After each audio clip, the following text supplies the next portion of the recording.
Goeiemiddag, ek het lanklaas 'n video op YouTube gesit, so dis my lekker om weer terug te wees.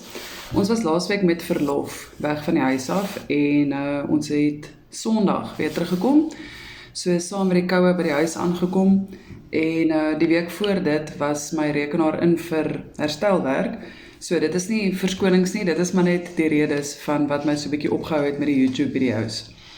Nou ja, toe ons teruggekom het van verlof af, toe herinner het my daaraan dat jaar gelede was Radio Groot Rivier, wat ons eerste radiostasie was, weggevat van ons af.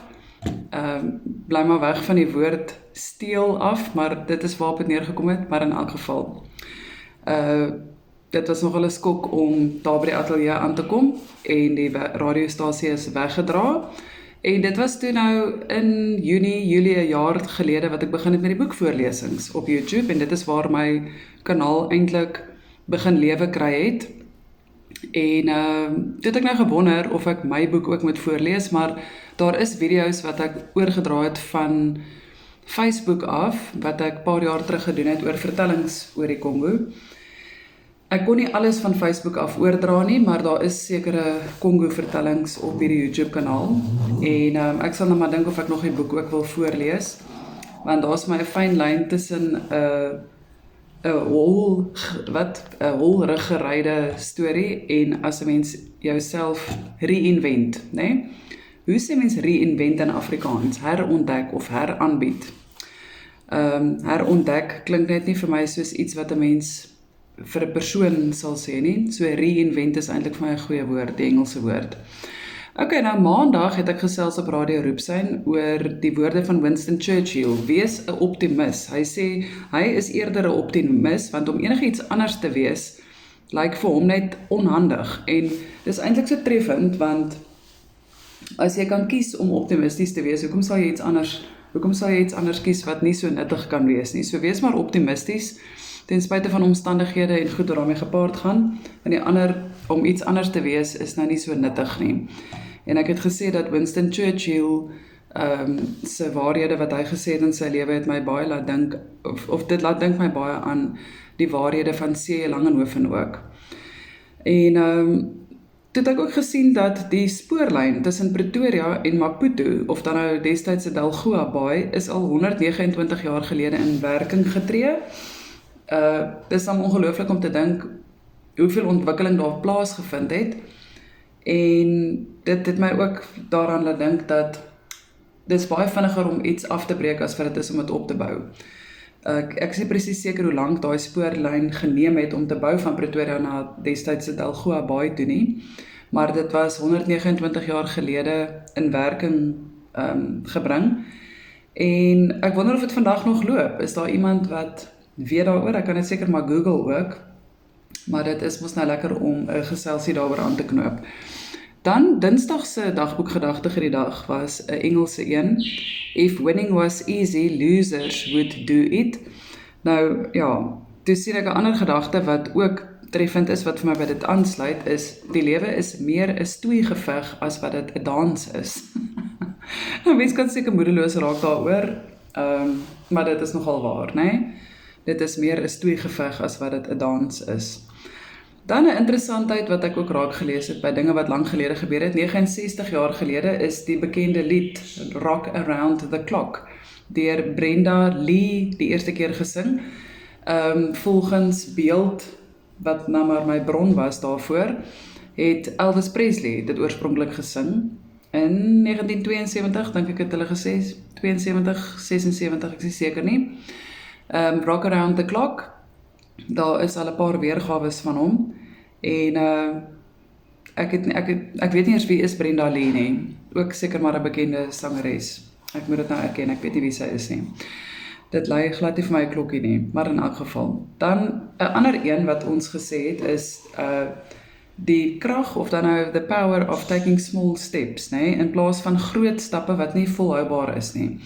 Dan dink ek altyd aan die voorbeeld van, as jy nou gesonder wil eet, dit help nou nie, jy eet op die eerste aand 'n hele kop broccoli op, en dan is jou maag dalk omgekrap, of jy hou nie eintlik van broccoli nie, dan is dit beter om kleiner hoeveelhede gereeld te gebruik. So Dit is dan nou die krag van kleiner stappe neem in plaas van grootes wat nie volhoubaar is nie. Of as jy dink byvoorbeeld jy wil in die aande vroeër gaan slaap, gestel jy gaan slaap elke aand 12 uur, moenie nou een aand skielik 9 uur of 8 uur in die bed gaan klim nie, dit is te 'n groot verandering. Maak jou slaaptyd 'n halfuur vroeër vir 'n week lank en die week daarna nog 'n halfuur vroeër en so aan en dan sal jy na 'n maand dit kan gewoond raak om 2 ure vroeër in die bed te wees. So dit is volhoubaar om te probeer 'n halfuur vroeër te slaap elke aand in plaas daarvan soos ek sê om te 'n drastiese vroeër gaan slaap te doen wat nie volhoubaar is nie. Dan het ek nou weer gedink, ek het nou agtergekom hoekom my bril partykeer skeef sit en hoekom hy buig is as gevolg van die oorfone wat ek dra wanneer ek uitsaai by die radiostasie. So Rian het vir my die slag laat weet oor my bril wat skeef sit. Hy lyk op die oomblik vir my reg. Hy's net 'n bietjie vuil. Maar in elk geval ek gaan nou maar so een keer in 2 maande of wat by die oogkundige en vra dat hulle hom net reg buig. So dankie Rian, nou is ek ook bewus daarvan.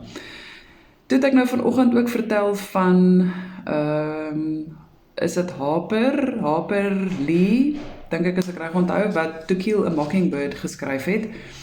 Nou die boek of die verhaal is ook baie soos Animal Farm met geweldige belangrike lewenslesse in.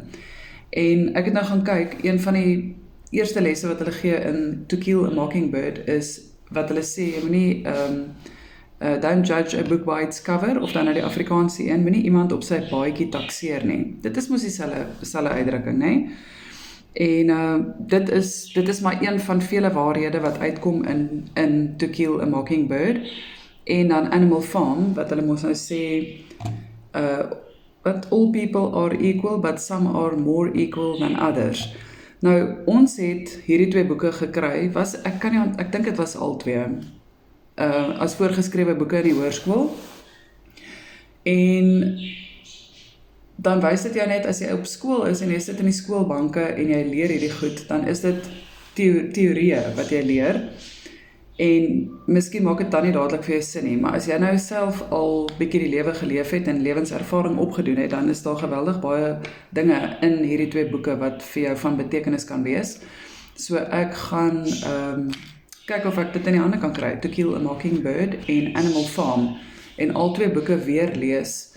Ek dink mense sal heeltemal 'n ander perspektief op dit kry teenoor toe jy byvoorbeeld 17 of 18 jaar oud was, teenoor vandag, om dan nou weer die boek te lees met jou lewenservaring om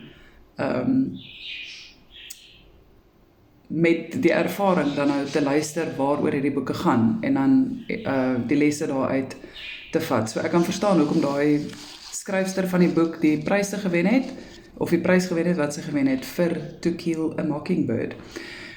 Dan, iets anders waaraan ek ook die laaste tyd nogal gedink het, is die reeks Manifest op Netflix.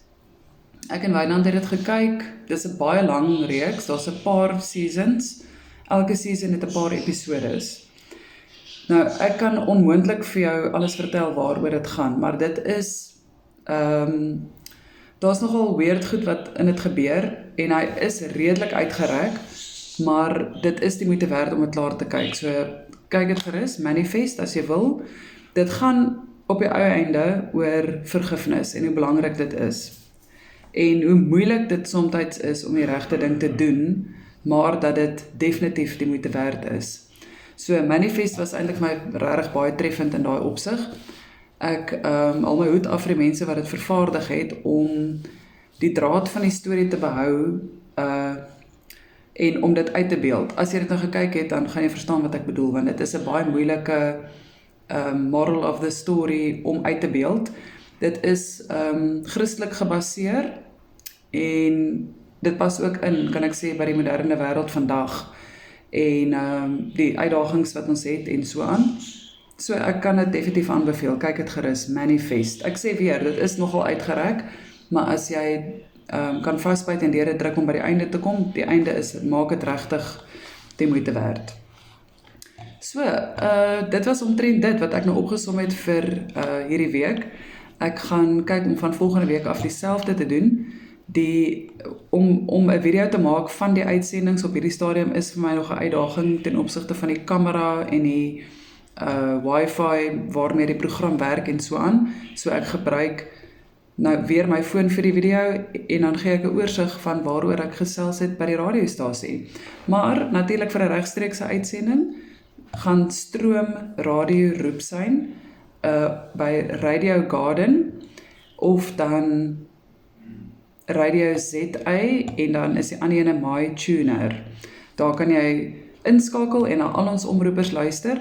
Kyk ook op Facebook na Radio Roepsyn se Facebookblad. Ek sit daagliks die dagboekgedagte vir die dag daar en ek het ook ons omroepers voorgestel met 'n foto by en wat elkeen doen. En so gepraat daarvan, ek moet net kyk dat ek almal sin gedoen het. Ek dink daar kort een persoon se foto en agtergrond. Daar sê niks spesifiek vandag in die video nie. Meer net om jou op hoogte van sake te bring en vir lekker saamgesels. Dis wat ek nog wou sê. Die boekvoorlesings was iets wat ek begin doen het toe ons radiostasie weggedra was. En toe het ek nou natuurlik al die boeke klaar deurgelees en dit was baie goed ontvang. Was my lekker om te hoor van mense wat vir watse rede ook al nie kan lees nie, dat hulle dan nou na die boekvoorlesings kon luister. Dit is uitstekend vir my en ek glo ja, dit is soos wat ek self al gesê het, ook het maak nie saak wat 'n mens doen nie. Daar sal altyd mense wees wat dink dit is 'n blink idee en wat geniet wat jy doen. So hou dit vir jouself ook in gedagte. Nou ja, dat ek aangaan met die res van my dag. Ons gesels volgende week weer.